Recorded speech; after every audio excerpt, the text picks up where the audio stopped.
All right, next up we have Judy, You're Not Yourself today. This is a zany ass episode, and I really, really enjoyed it a lot. We got Frances Bay in this episode, which of course she's had a very illustrious career, done all sorts of shit, but she'll always be Mrs. Pinkman from frickin' In the Mouth of Madness to me. That's as soon as I see her. Come on, you old bitch. I love that line. Fuck, I love that movie. I'm so excited Scream Factory is doing that In the Mouth of Madness. I never bought the Blu-ray because I wanted a special edition. I've had the DVD forever, and I was like, no, we're gonna get a special edition. I'm not double dipping, fuck that. We also have Carol Kane in this, and I may be alone in this, but I have always thought Carol Kane was adorable, especially in Scrooged.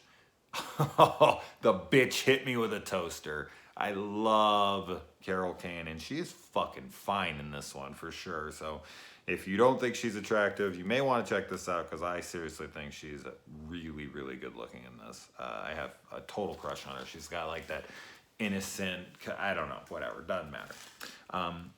One of the downsides of this episode, it's okay, but the opening credits, they play like this song that plays throughout. It's kind of like, I don't even want to say, I don't even want to make an attempt to what kind of music this is.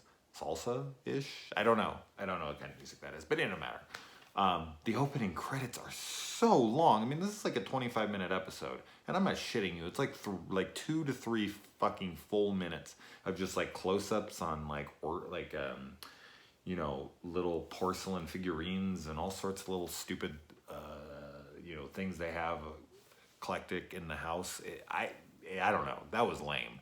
It just seemed like filler for this episode. It's like, really, we don't need this. We should be getting to the like, come on, we only have a couple minutes here to do this whole episode. But the whole episode is just very silly and playful and fun. It's got such an odd tone to it. I love it.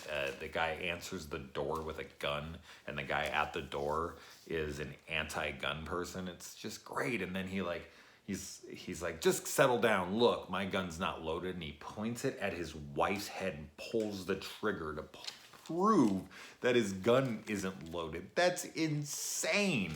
And she's kind of, gives him shit for it for a minute, but then just gets over it. It's like, there's no rhyme or reason to a lot of the characters' moments in this episode, but it doesn't matter. And the music, the music that I had just talked about, it plays a lot throughout this, and it just adds to that zaniness. And we have the witch who comes to the door, Frances, and she swaps bodies with her, and she's gonna take off.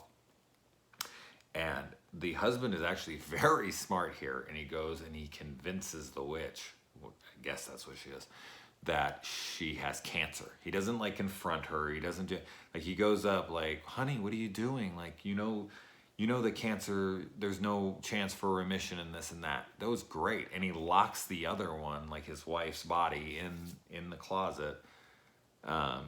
The old woman's body, sorry, with his wife in it. He locks her in the closet so that, he doesn't know they're going to switch, but it just so happens to work out that she's still locked in the closet when she switches back. I just thought that was a really cool, smart scene. I liked it a lot. And just dropped my notes, so give me a minute to find where the fuck I was.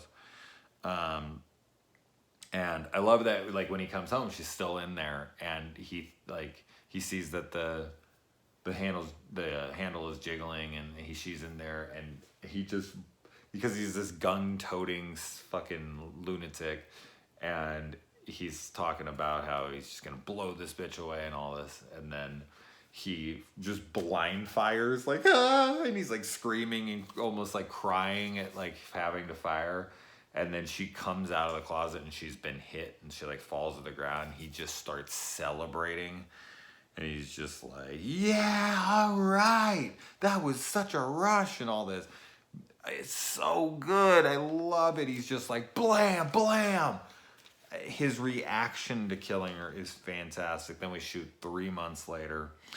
And, they switch bodies again, and they bury her in the basement. Why they buried her there, I don't know. Maybe just like, they didn't want to get arrested, so they dug a grave for her, threw her in there, and then he convinces the one, they convince him he beats the other one. He shoots the chick that's wrong, and then she just like switches bodies really quick and puts his wife in the dying body.